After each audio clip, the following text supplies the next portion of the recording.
Chill, guys. Chill. Here we go.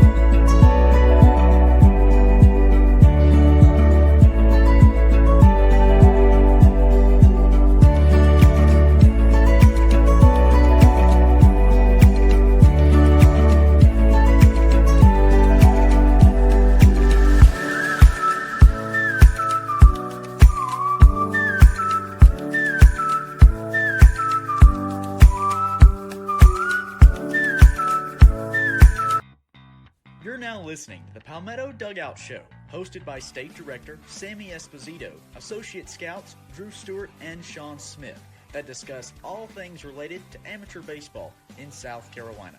Here are your hosts.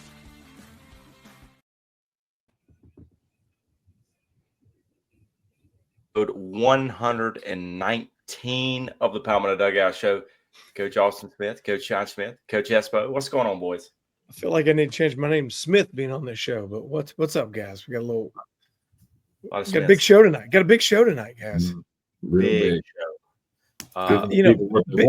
We're really giving the people what they want. Hopefully we can answer the questions the people want.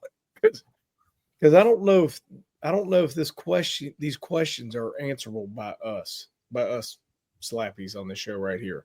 It's okay. But we'll try our best. We'll try. We just might not be right.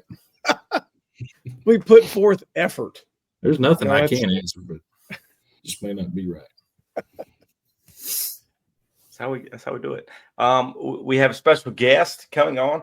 We'll hit that first. Then we'll hit the Power 25 here shortly. The update has come. But without further ado, let's bring in our special guest, Charlie Winsky with the South Carolina High School League. Coach, what's going on? How you guys? Appreciate it. I'm kind of bummed it's on 119, and this is not like 120, like a good solid even number, But always glad to be here and just listen to you guys talk. We can change it to 120 just to make you happy. Counting, right? Yeah. I'm sure along the way of all these 119 we've done, we've miscounted along the way, and we can make this 120. Probably like 98. Yeah, no, yeah. Reality. Wait. Yeah, no telling. It's hard to count these days anyway. Coach, we appreciate you having on. We brought you on here for the hard-hitting action that we've been getting blown up with, and we've probably been lying about for the past couple episodes on this one. Okay. We need some answers on. And I don't know if you're going to be able to get them to us, but we need some real answers. First of all, I got to wear the honorary Cougar hat just for Coach Winsky here, his alma mater, big dub today. Got my shirt Cougs. on. I got my shirt on. Took my son down there to watch the Cougs get a big dub today. So honoring the Coach Winsky's alma mater down there. But hey, we'll just start this thing firing it off. Hey, this is the text I get all the time. Do you guys know how the playoffs are working this year? Let's dive right into this thing right off the bat. Like, because obviously in the past, right, you get your region champs and you kind of, you just 1, 2, 3, blah, blah, blah. Now we've thrown in, right, the big RPI this year that's rolling into this. Let's start to break this thing down and we'll kind of we'll roll with this thing here a little bit. All right. I'll do the best I can. What you got? Fire away.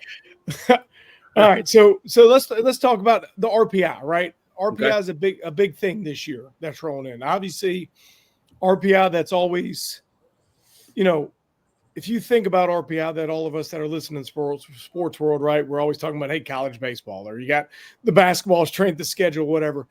How's the RPI really being taken into consideration a lot in the high school world, in the high school sports? Well, there's only 3 classifications that are using it, 5A, 4A, and 3A. Now, 3A is really using it more to kind of give an overall seed to every team that's in their bracket, which all that's really going to do to help them is they don't have to predetermine where the H's go when 2 region champs get there, for example, where we've had that in the past. And, you kind of got the luck of the draw where they decided in June of the previous year, this is where the H ought to go, and then it just happens to hit you. So that's going to be a little different for 3A to have that overall seed. 4A's used a 1 through 32 seed before, but it was a predetermined slot based on where you finished in your region. So if you finished, for example, in Region 1, they had predetermined back in June that every time a Region 1's winner finished, they would be the number 1 overall seed for the upper state. So it, again, predetermined, but and the thought process is they would cycle through over like 10 or 11 or 12 years to where every region got a chance to be that 1 seed an even number of times. But the reality is they pivoted from that after 2 years and are now into this RPI with 5A. And it really started with 5A when that classification became the largest class, I think 56 schools, and they wanted to divide their championship in half and have 2 champions in every sport. They quickly realized that the only way to really accomplish that is they had to have something that wasn't predetermined that kind of helped lay out how the playoffs would fall.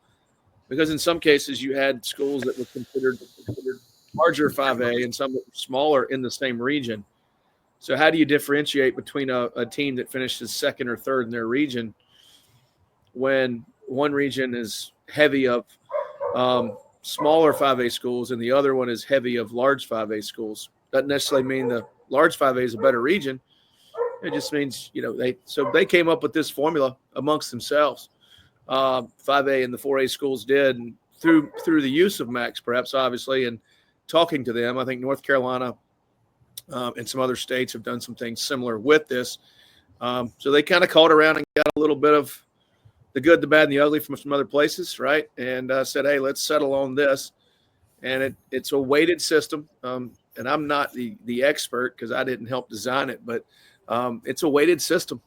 And it basically measures your winning percentage, your opponent's winning percentage, and then your opponent's winning percentage, which you really can't take into consideration or fact your opponent's winning percentage when you're building your schedule. So it's a pretty neat way they decided to do it, I guess, is a way to sum it up, because they couldn't schedule their way into having a high RPI because, one, you got to know you got to win games because your winning percentage matters a lot. But then you got to bank on your opponent's winning games. But then you got to bank on a little bit their opponents winning some games. So you can't go out and pre-schedule your way into a top 4 or 5 seed through the RPI without having to take care of some business on the field as well, if that makes sense. Yeah, so the good old opponents will always get you when it's all said and done. Good. Yeah, but it's a very small percentage now. It's like I think they've got one of them's got it at like 10 or 15% max, where your winning percentage is the biggest. So I guess to maybe kind of put it into a little bit of where you see it more on a national level. If you're looking at like a college, like say, we're joking around talking about the Cougs, like you're talking about the CAA. If they go out and lose a game against a Power 4 or Power 5 school, whatever we're calling them these days, it might not hurt them as much or dictate enough a little bit, but down the line, it might help them or hurt them just a smidge that's going along with it.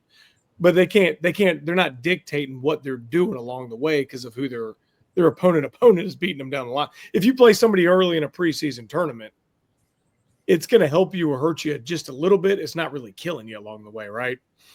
Yeah, but first of all, why you got to have my Cougs losing, man? We don't have to lose just because. Coach, we won today. We won. We got a dub. We got to win.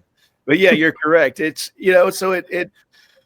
Do you challenge yourself and try to play teams that are going to be really competitive and really good? Do you, the thing is, I think most high school coaches recognize there's certain things they can't control. They can't control what their region is. They don't get to control how good average or below average their region is overall. So in some cases, there's some coaches that, they don't feel like they need to schedule strong outside of their region because it's their region's really good night in, night out. Then you have some that feel like they need to kind of make a balance and have maybe 1 or 2 solid out of region opponents because they're going to have a pretty decent region. Then you got some that feel like they're going to really go challenge themselves in tournaments and non-region because their region is not going to be that strong and deep. And, it varies across the state, across classifications as to how they view that. And it varies person to person, obviously. Somebody in one region may say, oh, I'm not going to get challenged. While somebody says, well, I won't be challenged every night. All depends on the quality of the players in your program right now. So it's kind of, are you preparing yourself to be better at the end of the year, or are you trying to prepare yourself to be a better number at the end of the year? But the interesting thing that they did was they still recognize finishing 1 or 2 in the region as important. So you can't be a higher RPI team and jump somebody that won the region if you didn't win your region. If that makes sense, even though you may have the best RPI overall or the max preps number, if you finish second in your region, it didn't necessarily, you're not going to have a better seed than anybody that won their region in your bracket. So they still give some credence to where you finish in your region, which I think is a very, very fair way to do that as well. I'm going to follow up on that, and I'll let these guys kind of throw a couple questions at you. But so if I say my team finishes third in the region, but my RPI number is 6 in the region, what takes the cake there? Is it the RPI or is it a combination of both factors on that one? I think you got to figure out which class you're talking about. You're talking about 5 or 4. Say I'm in 4. Just say 4. 4 kind of spells out, like if you look at the 4's brackets, it kind of spells out like region 1, region 1, 2, region 1, 3. And that's what that's signifying is the region in the upper state, the number 1 finishers in the regions, they're going to rank them 1, 2, 3. And they'll be the top 3 seeds throughout the bracket. And then they go to the number 2s, 1, 2, 3. And, theoretically you could have, if you're the best number 1 and your number 2 is the worst number 2 of the 3, y'all could be in the same bracket or in the same side of the bracket theoretically. And then I believe they seed the 3s. And then it becomes the number 1 overall remaining team that's left. So in some cases, in some other sports, you've seen a 3rd place region team host a 4th place region team right out the gate because their RPIs are right on top of each other. They were the 3rd best number 3, and their number 4 was the best left team in that half of the bracket. So they kind of stack it out that way. 5A is a little more in detail, and I'd try to be teaching you a little bit of French if I tried to teach you that, because I'm not very fluent in French. I know a little bit, but this is really the ownership of the classifications, and they kind of built this back in the summertime or late spring last year. So, they had a lot of discussion on how it was going to work. They even had to have discussion on how they were going to split their class in terms of the upper half and the lower half, and then they had to have determinations of how they were going to split them based on upper state and lower state, because some regions, just where they set geographically, you had a hard time saying we need to put Chapin in the lower state and West Florence in the upper state. So they had to kind of hash some of those things out. And they democratically did it. Does everybody agree with it in their class? Maybe not. But ultimately the consensus was to do what they're using there right now. So they've got a challenge, because it's, again, we got a 5A1, and a 5A2 to see. And you could have teams from your region that are participating in both. And how do we fill that out? So they've got all that spelled out. And I thought they were very thorough in doing so. Coachy, I was messing around with the brackets today, so I was kind of diving into that. But I'm going to take you away from the high school league stuff here. Let's talk about Roper. So Roper, future gamer, Border Battle, talk about the experience that was for him, and not only for him, but you seeing it as well. Well, for him, I'd say the first 2 days was a little overwhelming. I mean, that's the first time you see 91, 92 with sliders consistently out of every arm, and that's the low end of it, right? The first couple of days. I think it was a fantastic experience for him. He was kind of nervous on going over there, and thankfully he had a teammate that was going, so he had some familiarity. He knew a couple other kids through some other stuff, and honestly, it became an unknown group that pretty quickly, within about 24 hours, they started to bond, and he's got a few more friends now from that experience. It was humbling at times, because you see real quick how good the talent is across the country, because everybody's in one spot. And that's the hardest thing, I think, for a high school kid to know and a parent to know is, what are you actually comparing yourself to? Because all you see is what you see. But if you don't see what the best is, you never appreciate how far, you have to go or where you are in relationship to the best. So I think that was a very eye-opening experience for him. And from my standpoint, man, it was incredible. I got to watch the first 2 or 3 days at home with my younger children because I actually had to work and I couldn't get there. But the live stream, to be able to sit in Columbia, South Carolina and feel like I'm watching an SEC network game minus the commentary was pretty incredible. And you get to see some old friends. My days in the baseball world date back to the early 2000s in the coaching world and travel baseball. And there's a lot of guys still in the college ranks that I either knew well or ran around with, I guess, at different tournament locations a good bit over the years. And, you get to see them actually on TV working. And then when I got to go over there the last day, and you just stand there and you just see there's 4 fields and there's all this talent from all these states. And you've got basically every Division I school represented in some capacity and a lot of Division II schools there. And you're talking, 280 to 300 schools potentially that are there. Incredible. Just incredible. And I thought it was ran very well. Logistically, obviously you're going to have a few hiccups. Some things aren't going to start on time when you're talking about that big of an event. But, man, I would say anybody that had an opportunity to go or has one to go through the invite process, it was well worth just going and experiencing for yourself. I would say that. Coach, sticking on that side, talking about the talent in the state, and obviously you got to experience seeing some of that down there at the Future Games. We kind of feel like sometimes our little tiny state is just kind of overlooked altogether. Speak to the talent that you've seen across the years and things like that, and just with the level that our guys really prove, year after year, and kind of show that we can compete on a national level. Like speak to how our little state is kind of overlooked, especially on the baseball side. Well, I think we're overlooked because of the per capita. I think when you start putting down what we put out there per capita in the big leagues, it's pretty impressive. And even if you do it like in the sport of football, for example, we're kind of looked down on in some areas. But yeah, we're not going to have the numbers that Florida or Georgia or Texas or California do. But you start looking at the per capita major league player in this state, it's pretty incredible what we do. Just look at what's in there right now from our state playing, and the number of pros that are out there. We're very talented. I think we're very talented in this state, have been. And of course, like any state, obviously we're going to have some down years and some lean years, and you're going to have a couple lean classes back to back. But we've got a lot of deep talent in the state, and I think we've got a lot of really good high school coaches in the state. And I think we have for a number of years. And as long as I've been in the business, which has been since about 2003, we've had a lot of really good high school baseball coaches that are baseball people, which is huge because there was a time, maybe in the 70s and 80s where you didn't have a baseball person coaching baseball at every school. You had the best coach they could find to coach baseball. So I think that's made a huge difference that we've got a lot of baseball people coaching baseball teams, and we've got a lot of baseball talent. Man, I could name names, but I'd miss about 50. I'm sure. My name would not be one. I can tell you that.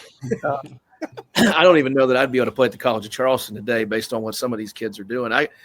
It's incredible to me is just, and I was talking to a couple high school coaches the other day who've been doing it for a while, is the ability for kids to hit 86 to 90 now you see more kids in an order that can actually get barrel to ball than you would ever thought you would see in the high school game.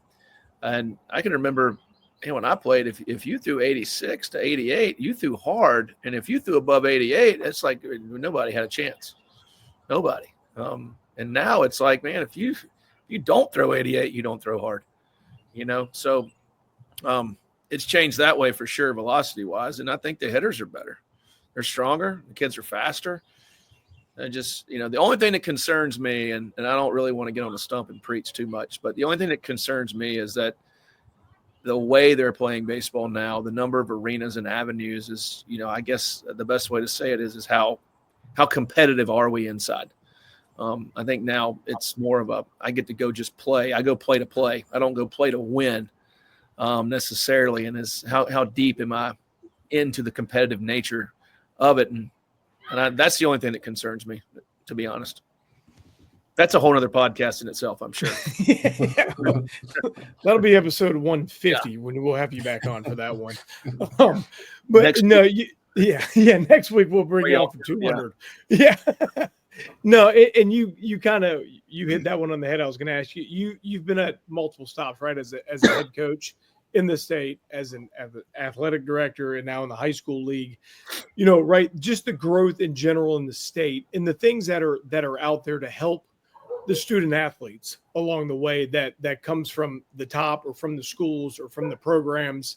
It has grown tremendously. I mean, I think you might have been like one of the second people I've ever met when I moved to the state when you were helping me out, right? But just the growth, however many years ago that was to now, right? There's so many things that are out there for these student athletes that are given to them, not only at the baseball level, but at all levels across the high school level now that have changed so much to give them success.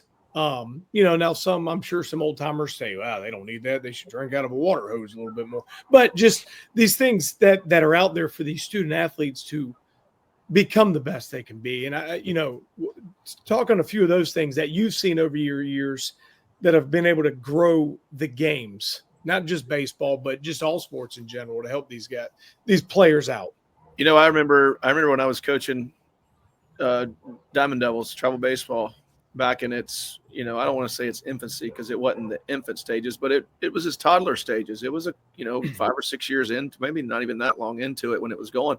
And it was truly a statewide team with some North Carolina kids. And it was everybody on that team played in college baseball if they wanted to, or if they were not drafted and signed out of high school. And there was only a couple of those teams, and we would travel around and we would go to Atlanta, and you'd play the elite East Cobb team. You'd play the elite team out of Orlando or Knoxville, or, they just seemed like you played the same, like 8 people all the time. But in that you're playing, I can remember we played one summer, we played like 6 times against Jason Hayward, who was when he was 16. 4 years later, he's in the big leagues. And I'm like, yeah, he was hitting like that at 16.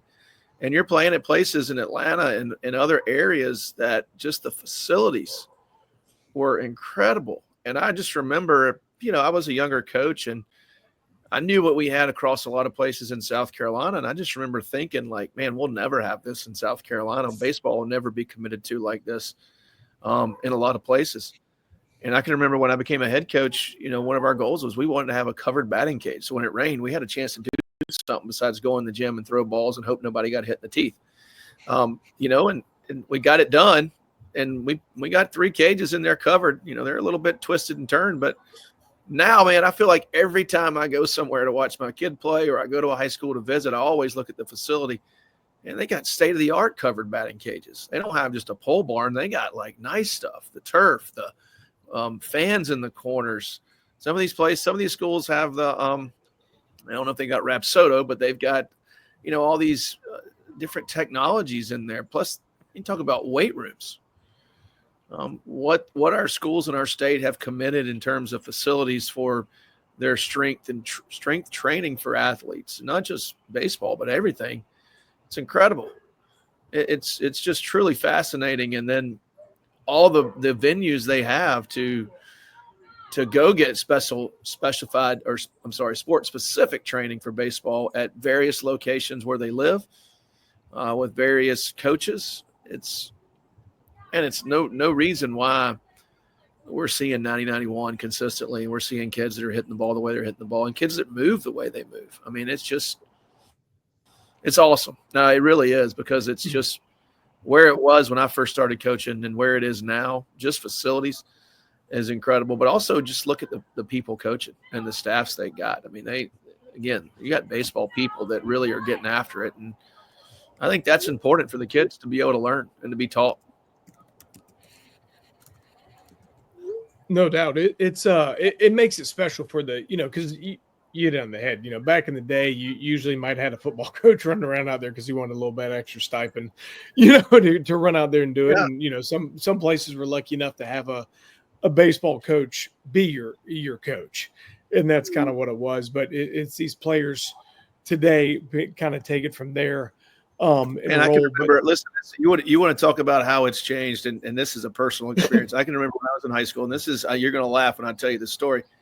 we would drag our infield about twice a week after practice. Okay, twice a week behind one of our players' cars. We would literally have one of our players that would bring his small sedan onto the field, and we would drag the infield. And then when he was done, we'd all walk and pick up every rock that he picked up. And that's at Westside High School. That's not. I'm not being funny. That's being real. And now they have turf. Now they have an indoor facility to where their cages, they can lift them up into the ceiling, and it looks like a group of 5 conference team, facility wise. And there's places around them that have similar. Maybe not everybody has turf, but I mean, that's how far some places have come from a facility standpoint. And I mean, honestly, I never thought a lot of places would ever get there. I mean, we didn't have lights. Remember, we had countless games suspended due to darkness because we couldn't put somebody away in 6 innings before it got dark in 3 hours, and we had to come back and finish.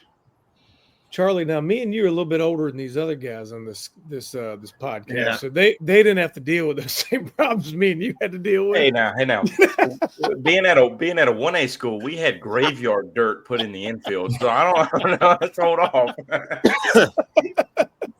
I remember we had one pair of pants when I was first there. I think in 7th and 8th grade, our varsity had a pair of maroon pants. And if they were on the road, they wore a gray top, and they were at home, they wore a white top. And that's just what we did. Now we morphed. I think my last year there, we had 2 hats, and man, we thought we were something special. We had 2 hats, we had 2 different colored jerseys, and we had 2 colored pants. We were awesome. Still didn't have lights. We had a drag. We had a machine to drag with, but it's just, and there's countless stories across the state that you can just find. I can tell you, if you go to a baseball field, it's always been my opinion, if you go to a baseball field that's well taken care of, then you probably have a coach there that's leading that program that is pays attention to a lot of details, because that facility is a reflection of the program in most cases. And I mean, we got a lot of really nice facilities in our state. So I think that speaks for what it means to our coaches for their programs.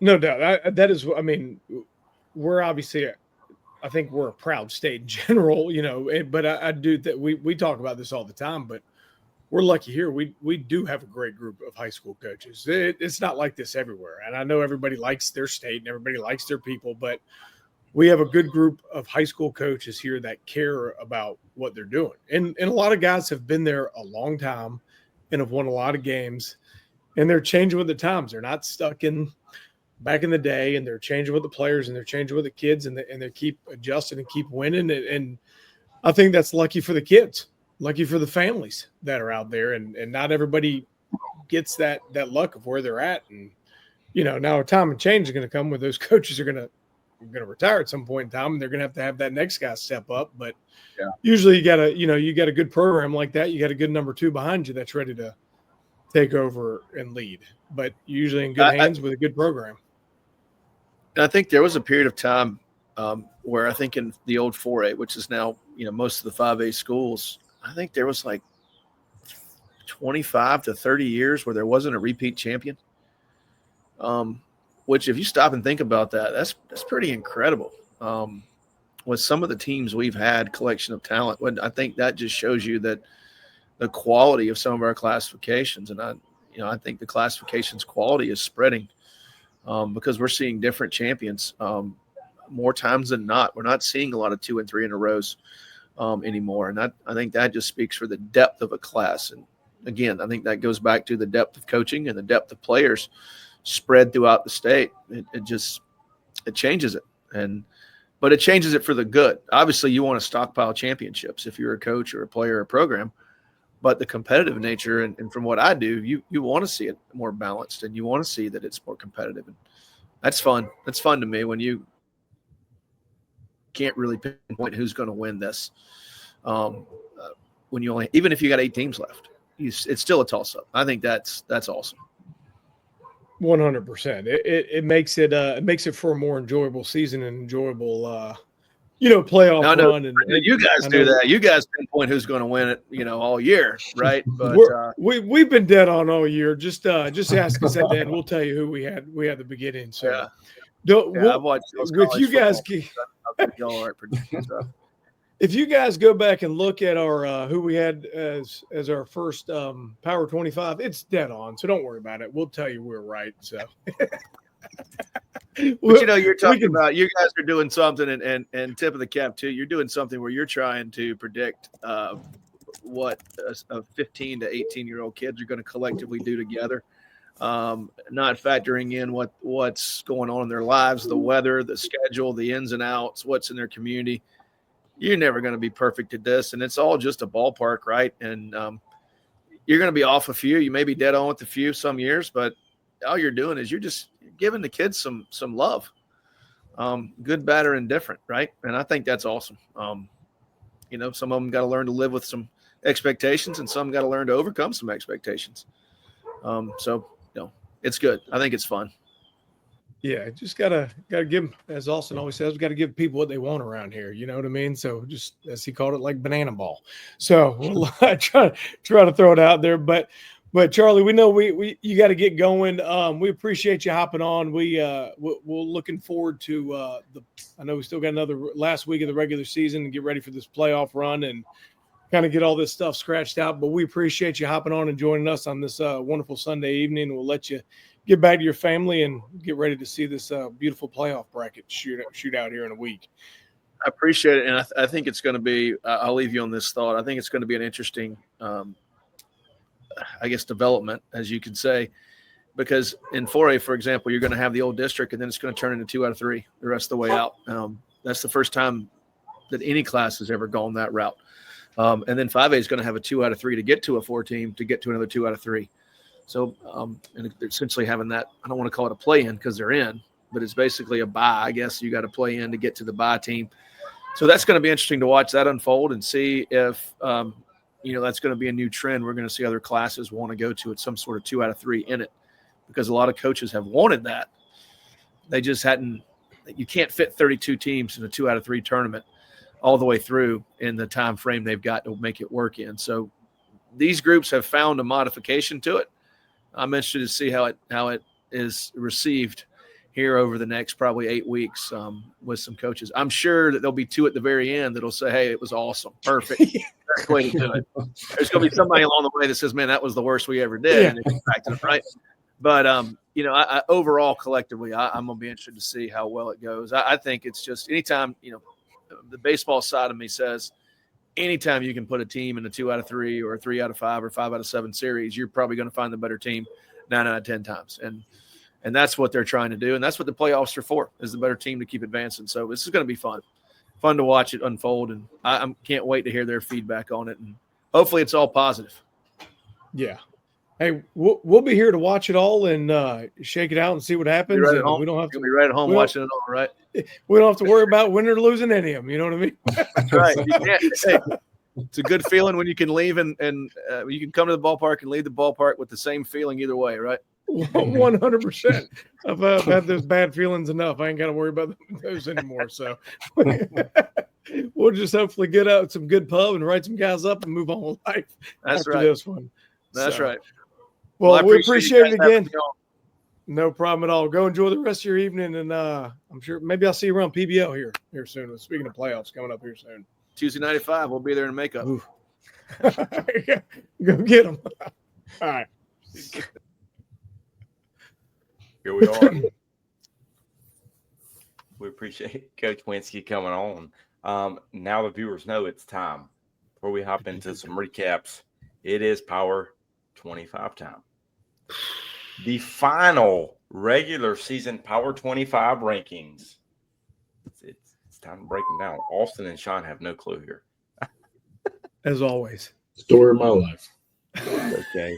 I just watch it and tell you what I think about it at the end. Tell us if we're right or wrong on these. I will. I enjoyed this part better. I enjoyed this better last week when you did this, or last time. Maybe we have a new number one. We'll see when we get there. However, we'll break this down by 4 teams? Yeah, or 5. Once we get to the top 10, we'll break them down one at a time. So here we go. Number 25, Batesburg, Leesville. 24, Abbeville. 2 big wins over Dixie.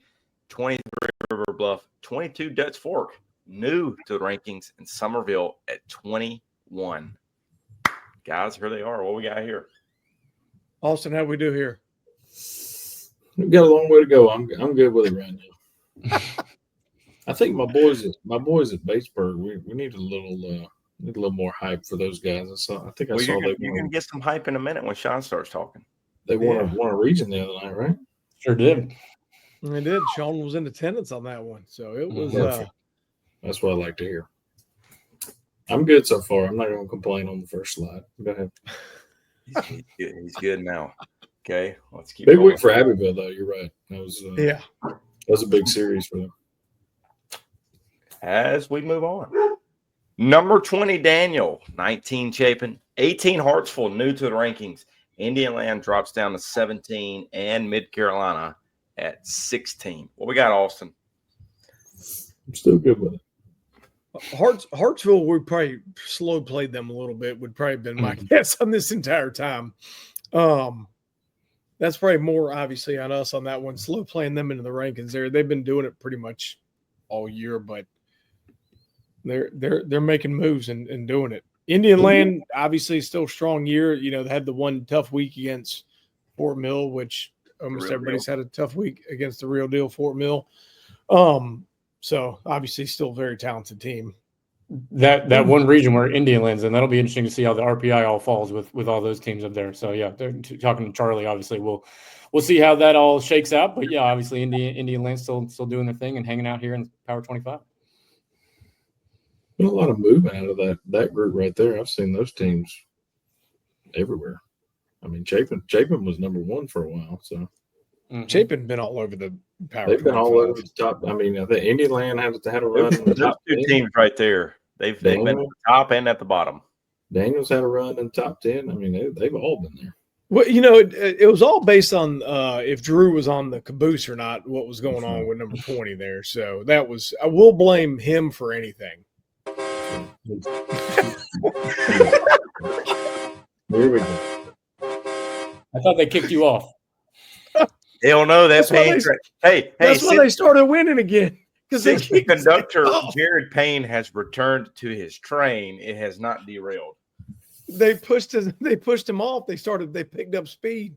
They kicked the conductor off for about 3 games, and it just went downhill from there. But when that conductor got back on, boy, it was over. Yeah, thanks a lot, Charlie.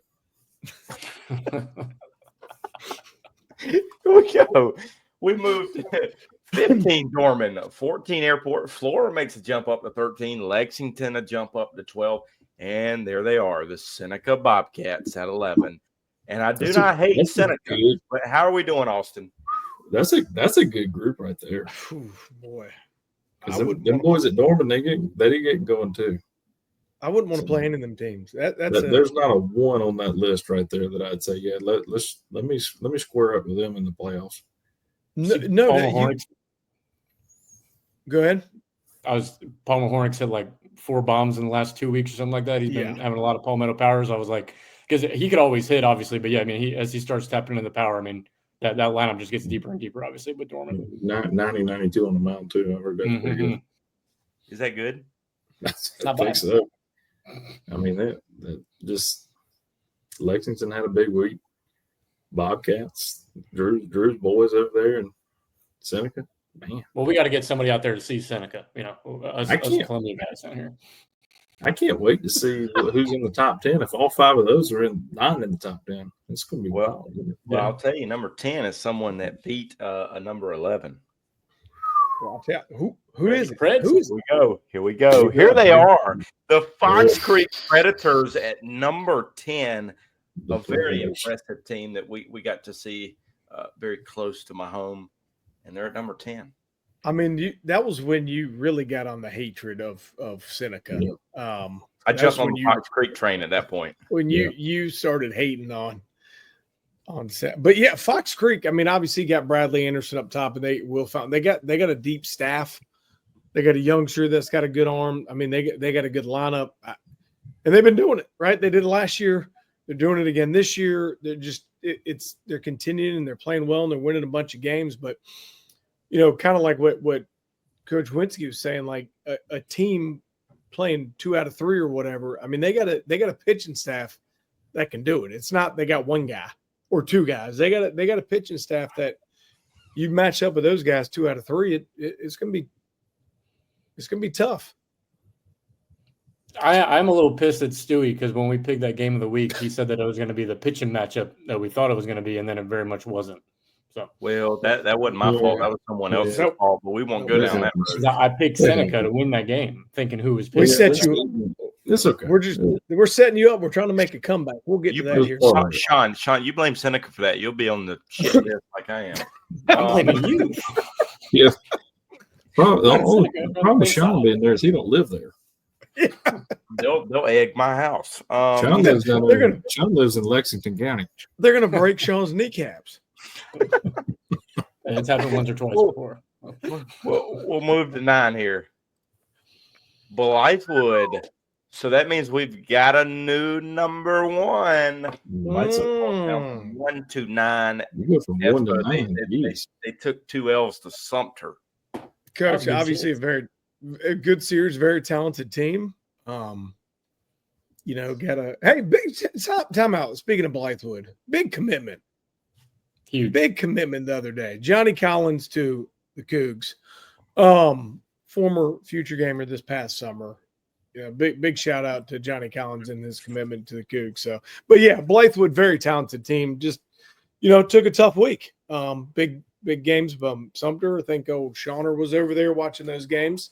Sumter played well, a couple tight games and beat them. But you know what? You lose some games, you take a tumble. Doesn't mean anything about what's going to happen in the future, but drop a little bit in the Power 25. Seems like a little bit of an overreaction to me, but I'll let it go.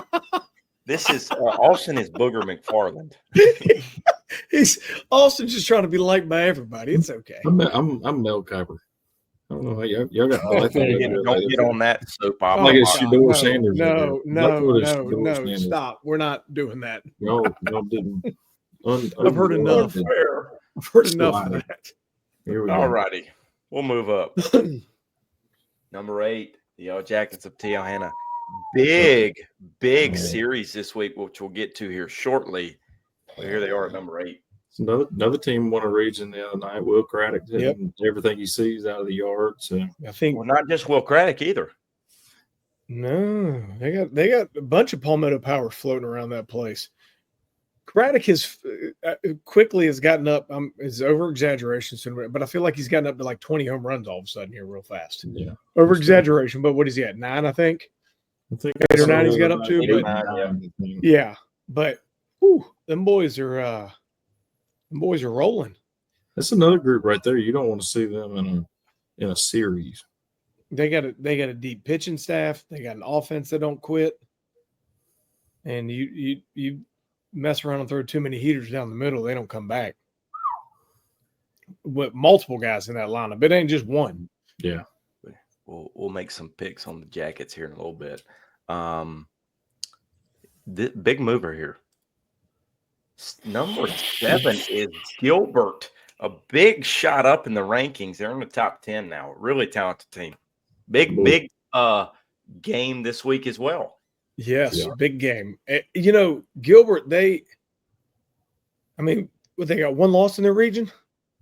Yeah. One loss. I mean, this is a team that's done it all year, and Sean got a chance to see them, but it's another group, right? And a lot of these groups are all saying we can probably like copy and paste the comment, but it's a staff. It's not 1 or 2 guys. It's multiple 2, 3, 4, 5 guys and a pitching staff that can roll in there and go deep. And they got multiple guys like Sean, the game you're at, right? They had the 2 guys, right? They kind of split the game and they're both good enough to be starters, and however they split it, and they got swing and miss stuff and strike you out, and they got offenses that can do multiple things and beat you. And Gilbert's been doing it all year, and we've probably slept on them a little bit on this one, kind of like some other ones, but I'll blame Drew.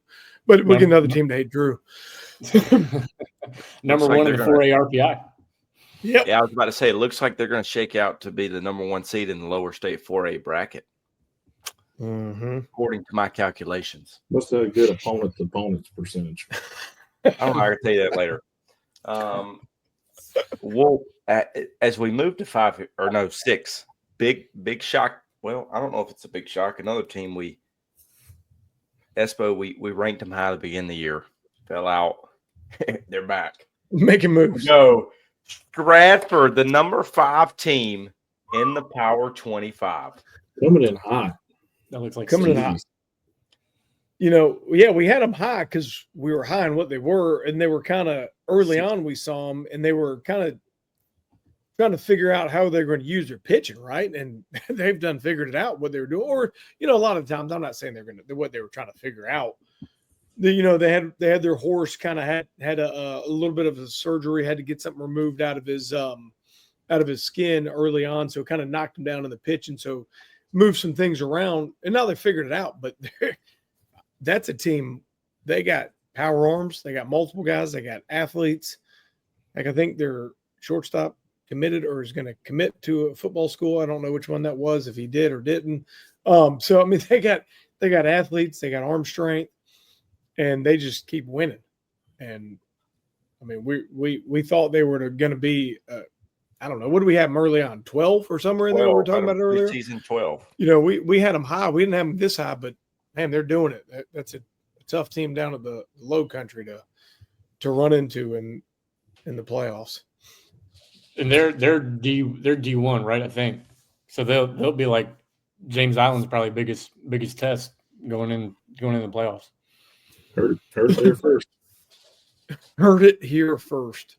Bulletin board material. Sean says Stratford's beating James Island. That's not what That's going to be an AI clip, guys. Great job. Hashtag starting some. Hashtag starting some. Spivey Sean said you ain't got nothing for Stratford. Hey, as we move to number 5, get your flip-flops ready. Here are the Fury at number 5. They win the region championship in a very competitive region.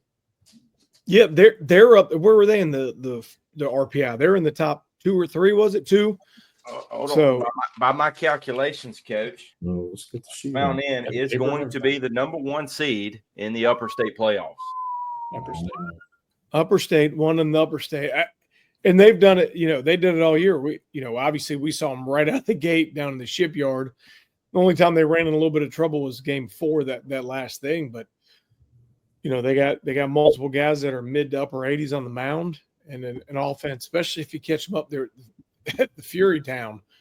It's going to be like Banana Land up in Memorial Stadium with them home runs flying out of there. Well, they hit the ball out of the yard left and right. I mean, they have been all year, but the arms that he's got, and then like you said, we saw him. We talked about early in the year. You got to play those 4 games in 4 days. They really didn't run out of pitching while they were down there doing that. They got arms left and right. That kid they got that goes, I guess he's their 1. I'm gonna call him their 1 because I think he's their best pitcher. But Passmore, man, he can beat anybody in the state. That kid, I don't think he gets enough love. Somebody needs to jump all over him, but that kid he's unbelievable. I know I don't want to draw right-hander was 86, 88 with a good breaking ball and competes and throws strikes. I mean, very underrated pitching staff, I would say, to say the least. Correct. Colin Wilson. Colin, yeah, for real. Irizarry, all of them. Yeah, we've talked so much about them hitting enough home runs, but their pitching staff has done it all year long. They got it. They got it all, man. More than a damn uniform, guys. And more than a damn uniform. That is right. And a hat. And them flip flops now. I heard they got a sponsorship by Rainbow Flip Flops. That's it. Rainbow. He's gonna break out some Hey Dudes soon. One of my Hey Dudes today. We'll move to 4 here. Southside Christian. Speaking of arms, man, good luck. Mysteriously not in the RPI for 3A. 3A is not the RPI, but the bracket is done. Oh, yeah, right. Yeah. I think they were the 3 seed? Yeah. But yeah, I mean, good luck game 1. Hey, if you're playing them, I mean, it's not like they're 2 or 3 or any of them are bad, but you match up with those guys in the 2 out of 3. You throwing off game 1, Austin? I mean, I feel like you got to, but the problem with them is what you got next. They start talking about, everybody wants them that little in the 4-team little bracket deal. Well, what if they throw off and get beat? Southside Christian can throw off to their 3 and still be better than most people's 1. 100%. So, I mean, yeah, sure, you can sit there. I mean, if he so chose to, he could say, I'm not going to throw Bowman until Monday night for a chance to move on to the next one. And, I mean, he's still he's got the other lefty, Albashon. Yeah. Who's hitting that? Like, good luck, and he's making jumps as this spring's going on too. He gets better every time he gets on the mound. Every time. So he's been literally, and we've seen teams go through those 4-team brackets. Really, if you got two horses that you can really ride, good night. Yeah, good luck. So he's got 2 for sure, but he got more than that. So we'll see. Good luck with the Sabres. See how it shapes out here. Number 3 is the real deal, and it is Fort Mill. Big week. Big week coming up for Fort Mill. But they've had good big week every week, and they just keep figuring it out. Coming back off the beach trip, back home to Fort Mill to get ready to roll. I mean, we talked about them a lot, obviously last year or last week or last time we did this, but it's a talented group that has done it from day one and to just keep going on. And it's a pitching staff that you talking about deep. I mean, this might be numbers wise one of the deeper ones in the state. With you go, oh, we got 3 starters. Oh, we got a bunch of bullpen guys. It's a ton of guys, and it's upper class, it's underclass, and it's talent. So Fort Mill, they got every piece of the puzzle there to make a extremely deep run in the playoffs. And that's it. That's when they do it too. I mean, we talked about that last week. They've been good all year, but they're no stranger to getting hot right now. Looks like we're going to move down to the low country and stay in the low country for the next 2. Number 2 are the Land Sharks, the Shipyard Showdown champs, the team we did not rank in the preseason. Sammy's fault. But here they are, number 2.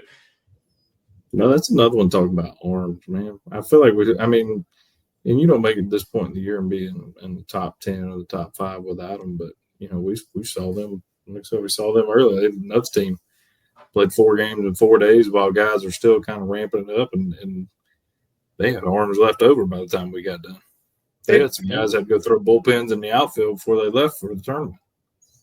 And they lost one of their better arms to a freak sliding accident with an ankle injury that imagine if he was, didn't have the ankle deal. I mean, it's they got a plethora of talent down there at Oceanside, and it keeps running. But, oh, by the way, we got a very talented offense too. We can outslug you if we have to. And they've done that. They've had some games where obviously everybody's going to do it. They're going to give up some runs, but they got a very talented offense that can outslug you, and they got athleticism, and then they got a really good defense, and especially the left side of the defense that can make them plays. And especially playing down there, you're gonna have to go down there to play on that turf. And I know you always say it's easier to play on turf, but if you haven't played on turf all year, and now you have to go down there and do something, it's a little bit quicker. It's a little bit the ball bounce to that outfield. That might play into their hands in that playoff setting. We get a couple 3A teams right there, 2 and 4. Are we? I mean, Sean, you ready to go out on a limb here? Still taking Fox Creek, coach. The Preds. They want crash course. Don't sleep on them. We got some dogs in that 3A in the arms, man. Them boys got some dog in them. Dog. There you go. You got that what, Austin? Yeah, there it is. Big weekend for the dog.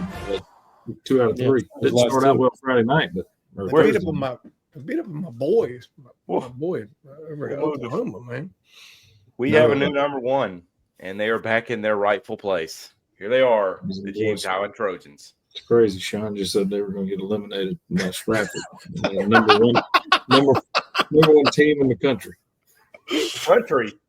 Hey, not only they back number one in ours, they made it back into the prep baseball national rankings. Oh, nice. So they took a little hiatus from both, but here they coming back. Watch out. They had a little. Everybody goes through a little bit of a spell, right? And they had a little spell earlier, and I think Sean was clowning on them a little bit earlier on in the year, and they took it to heart. It still is. It's crazy. They started 5-3 and are now 20-3. So do the math there. Yeah, It took a little bit of a stumble. They're stumbling at 3 bad games. Yeah, you're not allowed to do that. You're not allowed to do that. You know what I mean? So, Coach Spivey got the boys rolling. Hey, speaking of Palmetto Power, I don't even know if we got to this one. Did y'all see Stowe's home run the other night? That ball was obliterated. Speaking of James Allen, and then we had another one of their players tag us in the Palmetto. It's a deep lineup where 1 through 9 can pretty much leave the yard whenever they want to and run around the bases with speed. So if you play them in the playoffs, better get that checkbook out, right, Espo? Damn right, boy. Better start paying. Got to buy some people off. Shit. All right. We'll release the Power 25 again. Wire transfers, boy. Wire transfers. Make sure you hit the get the right account and routing number. We'll release again the Power 25 at the end of the playoffs. So we got a good little while before we release another one. Now, with this next little part, I'm going to turn this over to Espo because he can talk about this for 3 hours. But here we go. Events, Coach. Coach, big one right here. So, border battle, we've been harboring the border battle. We're going to have a couple more guys signed up because I told them we give them the days. But in reality, the border battle is sold out.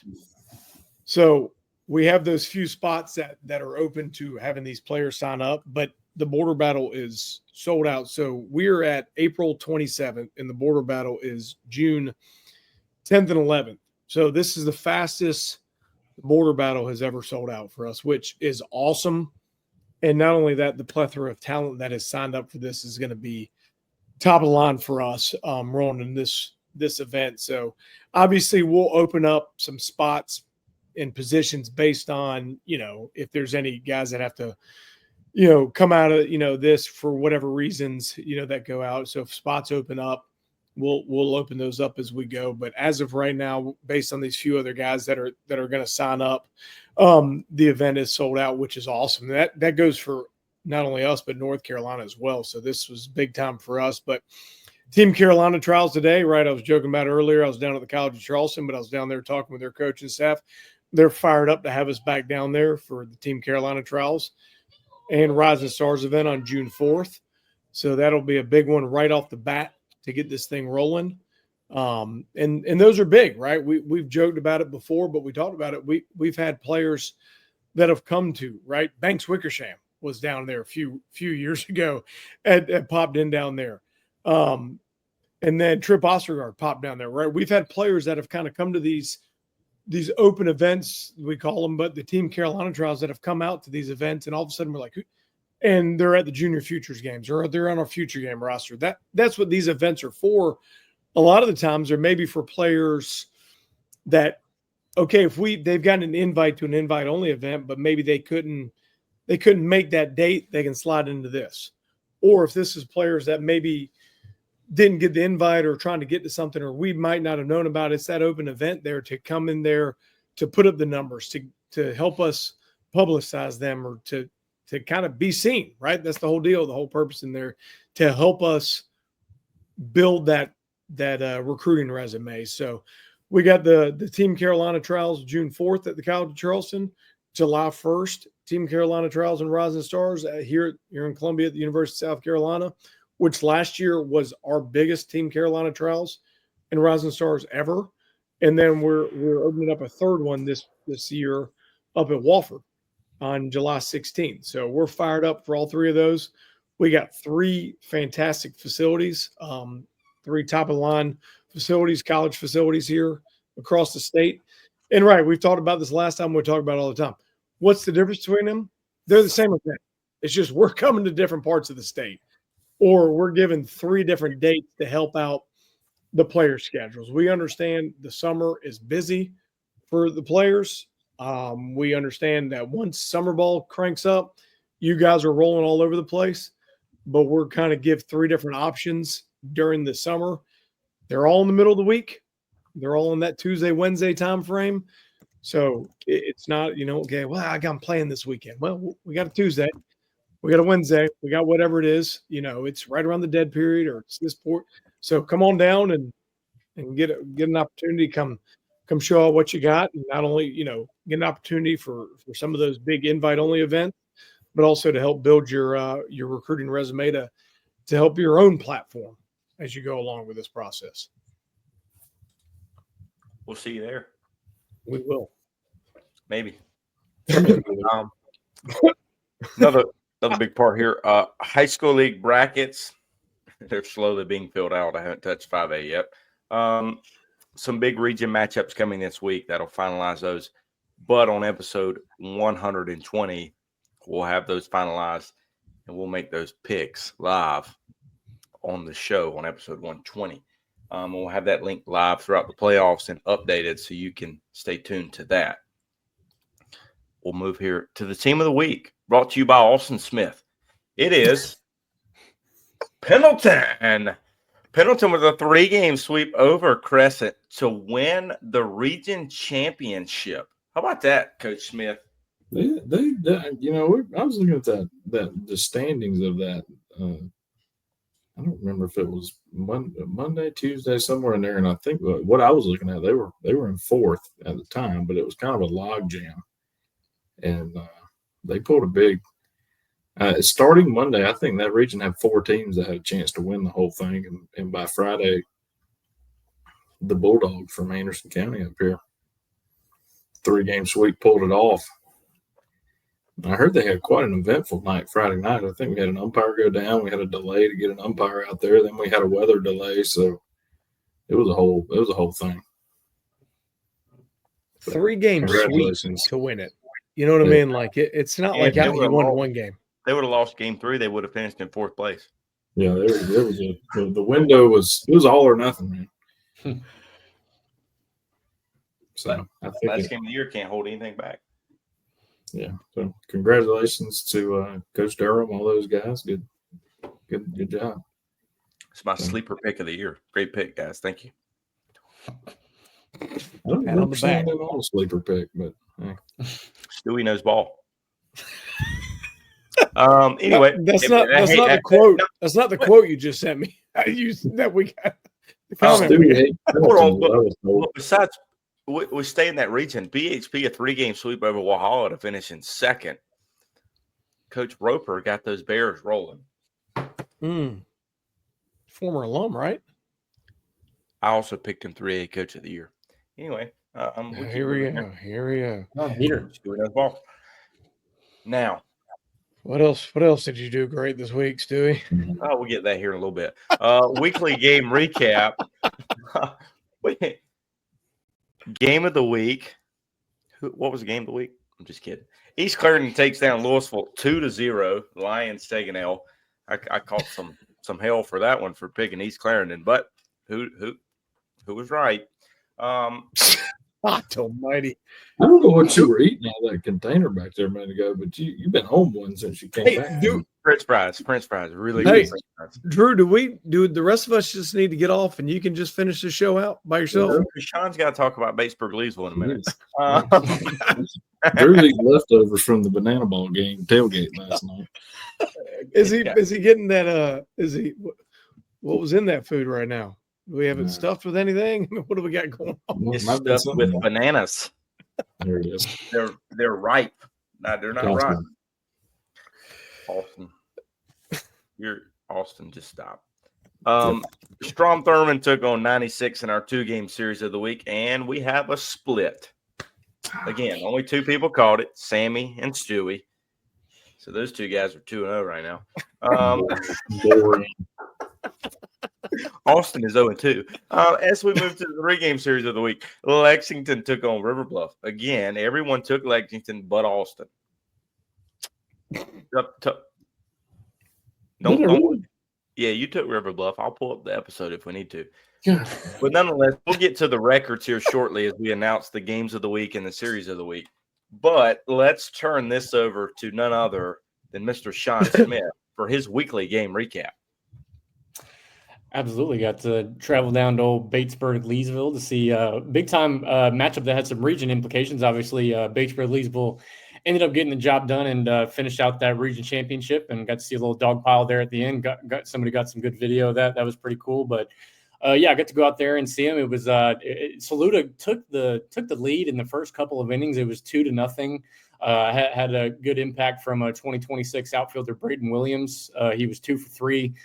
Grabbed a couple of bags and ended up had one where he stole third and catcher had an errant throw down the line and he ran on home and that was to push him up 2-0. And I was like, all right, we're gonna have a ball game here. Let's see how it ends up because obviously Batesburg Leesville's got some decent bats in there, but they ended up kind of firing through too and coming out with the win. Scored 8 runs in their 4th and 5th innings or 5th and 6th innings, I want to say. So the last 2 times at bat and ended up finishing off the game 8-2, but. Braden Hallman, he's pretty much their guy pretty much all the way through. Played shortstop for him and was out there on the mound. Was 80-83 with fastball and pretty good clean arm action on there too. And he went out there and had 8 strikeouts and all I want to say 8 hits against and 2 walks. So scattered some base runners here and there, but pretty good showing there from that guy. And for some people, is a 2-way player of the year as well. He's doing a little 2-way action still for him out there. Yeah, he was kind of mowing him down. He battled some base runners in the beginning of the game, had a bunch of singles off of him, really no extra base hits at all, but he really locked in the last half of the game. And I went back and looked at the game changer. He ended up sitting down the last 8, I want to say. A bunch of strikeouts there at the end of the game too. Like I said before, I ended up finishing out there with 8. Big fastball up there at the top of the zone. He was running into trouble when he's leaving it in the middle, but then he snaps off a really nice breaking ball in there as well. That right there, that was against their 3-hole hitter who they ended up intentionally walking in the first inning. But he was battling the whole time out there, and the velocity is still coming along for him there. But the frame looks really good. It's athletic and strong, and obviously he can get it done a little bit at the plate as well. He was 2 for 3, 2 for 4 at the plate. A couple of RBIs as well. A good little base hit to really kind of start the rally.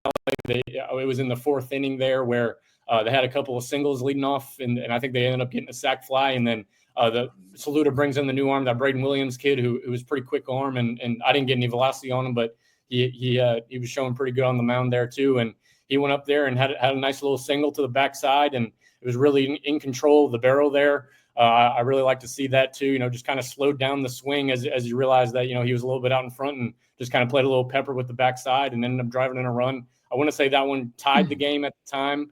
And then he was hitting 3-hole for him, and their 3, 4, 5 guys all had 2 RBIs in the game. Later on too, they had, let me make sure I got the name right. Jack Bachnight, 2026. He was an outfielder. He was 3 for 4 with a double, 2 RBIs. Drew's going to get the video up here in just a second, but pretty strong frame for that guy. The swing's a little unorthodox and raw, but he gets barrel on the ball and had a big shot over the center fielder's head here that you'll see. Went down and got it. Was really in his legs there with the swing and showed some decent athleticism running around the bases. And that was a big spot that had Batesburg Leesville take the lead there. I wouldn't think that made it 4-2 if that second runner. It was either 3-2 or 4-2 if that second runner came around to score. So he had a good showing as well. And then 2025 still uncommitted. Their first baseman, John Sawyer, was 2 for 3, a couple of base hits on the day, 2 RBIs with a big sac fly, 6'3", 215-pound frame.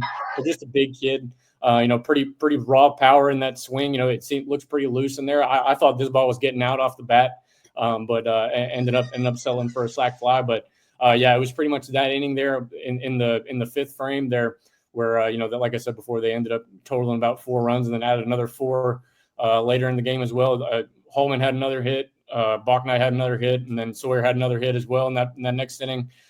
They ended up finishing the deal and got the region title. And it was a pretty good game. It was cool to see all the parents line up around, the sides of the right along the ending there. So it was a little. I wish I got some better video on them. I felt like it was a little blurry in there, but we'll just be more prepared for next time because obviously that team's going to be rolling pretty deep into the 2A state playoffs, and hopefully we'll get a chance to see them again against some pretty good competition. But I like their chances to go deep into May here, and we'll see what else we get here from the Panthers rolling through down the stretch here at the end of the season.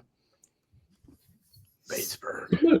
Somebody picked them as 2A state champions. I don't remember who that was though. I don't think it was I hope our Danielle. third baseman stretched good before he went over there because my man was getting it on that sack fly. He was waving. Austin, did you pick them? I think I did. So You probably wrote it down wrong, like you did my other picks from last week. hold on, Sammy. You can jump on everybody. You can jump on my ass when I talk about my picks, but Me? I say how. Yeah, I'm talking about you. Mm. You know, hey, 'Cause I Austin think had, I should Austin had a do. tough week. Austin had a tough week. You We're know, about to get to it. yeah, he had a tough week. So Here I'm it gonna is. let him. High school records. God, Coach, I'm coming with you. Yeah, I made the move last week. I decided I was a couple games back of Sean, and I said I'm gonna go complete opposite of everything he does and try to close the gap. And really, all I did was just buried myself. You closed the good gap strategy, all right with me. So I closed it. I closed it with you. You closed it the wrong way. Yeah, But me and Drew coming in hot, boy, after that week. Me and Sammy go 3-0. Austin goes 0-3. Sean goes 2-1.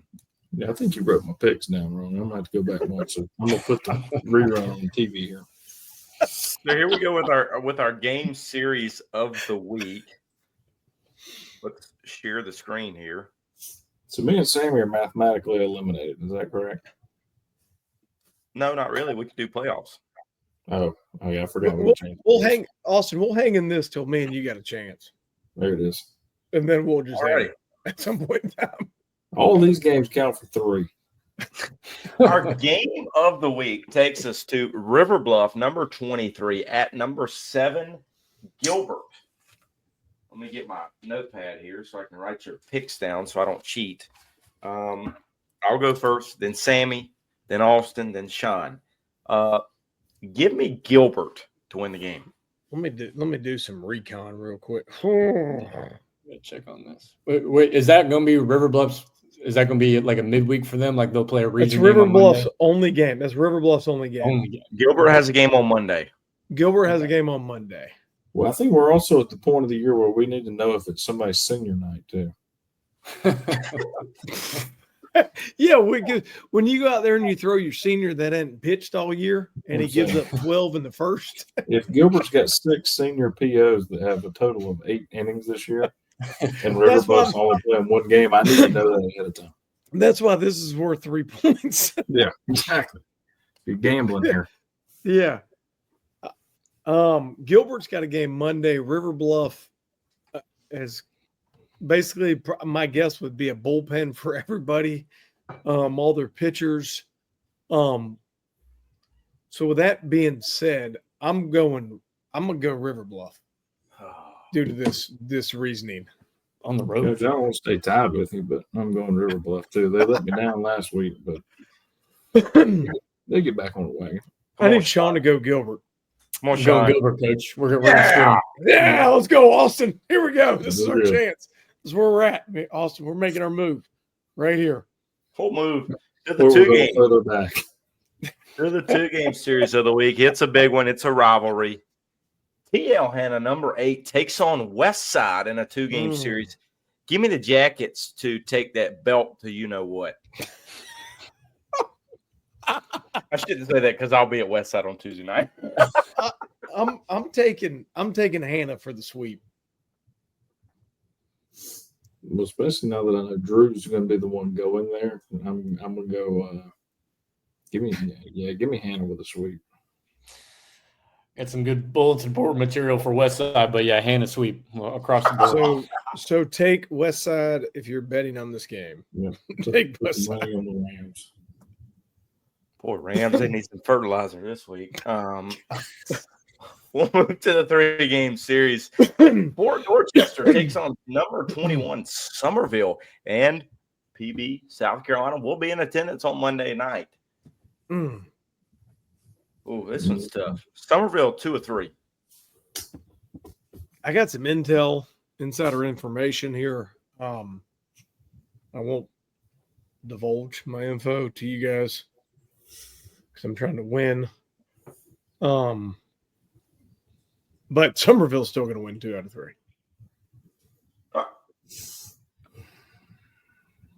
I need to go last in this one. I need to go last. I'm feeling bold here. Give me Fort D. 2 out of 3. God almighty. Sorry, Sammy. No, I was about to change. I was about to change it to that, and you spoke. Well, come on, man. Jump on the wagon. I'm switching. I'm going Fort Come D. Switch Come me, on. Fort D. Give me Fort D as well. 2 out of 3. Yeah, well, damn it, I don't need that now. I need to switch Come back. on. No, you can't switch again. No take back. No take backs. You're stuck. Damn it. Austin. Yeah, let's go, Green Sean? Wave. Let's go. I'm a big Wave fan. Easily to Green Wave. Yeah. There you go. No, go. This guy's finding new teams to jump on. I'm still on that damn train. He's jumped on and off so many trains this year. It's But remember how much we heard about Hanahan the last couple of years? Now he don't say a damn word about Yeah. them. man. Well, they fell down the ladder. You're such a beta. They bumped their head a couple He is, times. man. God. I'm on that pain train, baby. We're Until going. they don't win the championship. Oh, they got it. No, We're gonna because move- every team you're on don't win it. Screw you. We're gonna move to It's not winning. Truth hurts, man. It's all right. Truth hurts. So I apologize to all the Daniel people out there. You ain't winning it because Drew's on your bandwagon. Sorry. No other reason, just because of that. Daniel loves me. We're gonna move to some more picks here. Here we go. The college pick. We had a big week from one person in this group. Can anybody guess who that big week was? Oh my God, let's just guess Drew. Let's guess Drew. While Unfortunately, patting no. ourselves. This person put up 13 points. Must be Sean. It is not. It is none other than Mr. Esposito. Sammy takes the lead at 58 points. Yeah, Second place healthy is lead Pete there, at Coach. 51. Austin at 49 and Sean at 47. Sean had a big week at 10 points. I had 8 points. Austin had 7 points. There's a Jeez. reason. There's a reason I've made Drew money in college pick'em games. Shh, be quiet. People are While watching. he was in another state. Yeah, I don't know No, what it you're wasn't. talking about. Yeah, it wasn't another state. Sorry, I can't It was divulge. Nevada. We're in Nevada. I can't divulge my.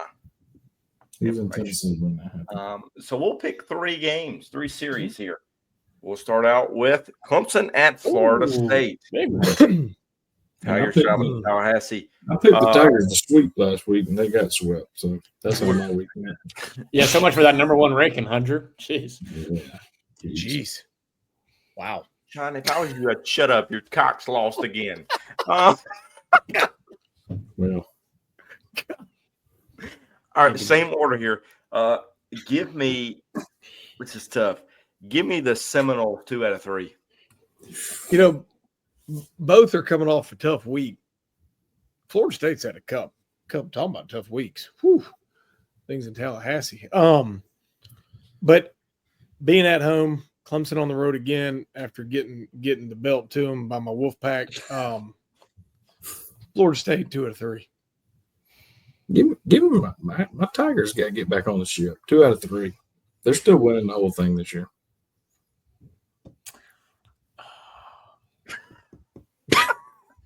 Knowles He going can't do it. He can't do it. Clemson could be playing like Anchorage, Alaska, and he'd be like, I just want you to know I picked the Wolfies to go to Omaha. That's why. That's the weekend they had. Did you? I did. We still Did got you? those picks somewhere? We'll have No, to- yeah, he They're wrote on them down. Instagram. Go look them up. He wrote them down in pencil. I also took East Yeah, right. Carolina too, but that's an L. Yeah, just give us some time. Did I Yeah. really pick East Carolina? No, Drew did. I picked Drew Dallas. picked East Carolina to be in Omaha. I picked I have them Missouri. all. Jeez, Did you really? No. I hope not. I kind of want to pull this up. He Yeah, probably I'm did have. I'm the only one that took the Wolfies, guys. Yeah. Can you cast that? Yeah. Where's Who's got some embarrassing ones? Sean took Oral Roberts. back to back? That's better than your East Carolina pick right now. Jeez. Okay, Sammy with Mississippi State Family friendly. That was a bad one. That was a That's bad a one. thing. Isn't that your national champion? and Yeah. Oklahoma State. Ouch. Yeah, they're bad. You know, it's all right. At How's least I'm Dallas winning this. Baptist doing? I don't know. They were They're they were good. good until this weekend. until this weekend. They got whipped. Down at Love Shack. John took Wake Forest They ain't. and Florida. Yeah. Hey, they're winning. They won again. They beat Yeah, Arkansas big weekend 2 this out of 3. Hey, speaking of that, here they are. Florida travels to South Carolina for a 3-game series. The Cocks suck. Give me the Gators a sweep. Almighty. Jeez. Wow. Hey, be careful. Be careful with those words. Yeah. October, baby. That's it, baby. Oktoberfest. There you go. That new gear I got has got Cocktoberfest put all over Austin's back over there. That's Gators, those Gamecock Twitter fan accounts. They post every time Craddock hits a homer, and I'm like, here we go. All right, he's getting to campus, coach. That's what's happening. Got more homers than the Gamecock team. Gators 2 out of 3. Yeah, I'm going 2 out of 3 with the Gators. I think Carolina steals one somewhere. 2 out of 3 Gators. I'm not sure which one. Sean tried to say that so fast. He Hey, did. Snuck it in. While you Sure. were talking to, while you were talking, Austin, so Just- nobody can hear it.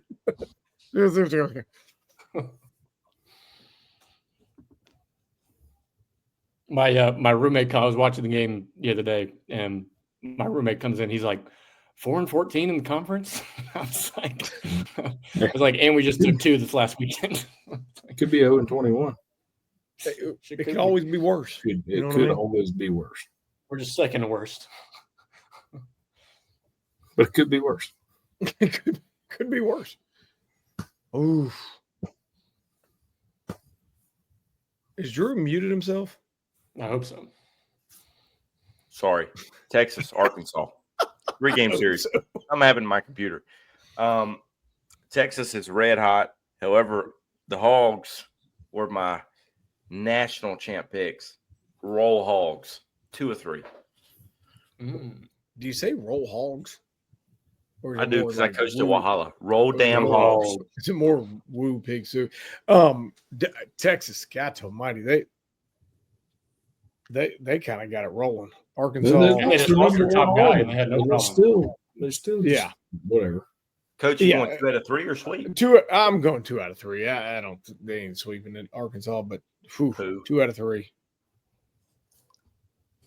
Awesome. Two. He gave the "I love you" in Yeah. Chipper sign Jones. language. The shocker. No, And that- Jesus Christ. Hey, Going off Wichita, the Wichita, rails. coach. Wichita State. That's what he's talking yeah. I hear you. I hear you. about. Texas 2 out of 3. I'm going off the rails here quickly. PBR after dark. Hey, can we get it? Can we get the banana ball recap? How was that? I don't remember. You don't remember? I sat in the parking lot so long I forgot how the game went. All I know is glad they sell beverages at Death Valley now. They ran out of food in the concession stand when I was at too. Did they really? Second inning. Damn. Are you serious, Tigers? A lot of people. What do you put in the football? I mean, how many people are at football games? Y'all running food at a football game? I got food.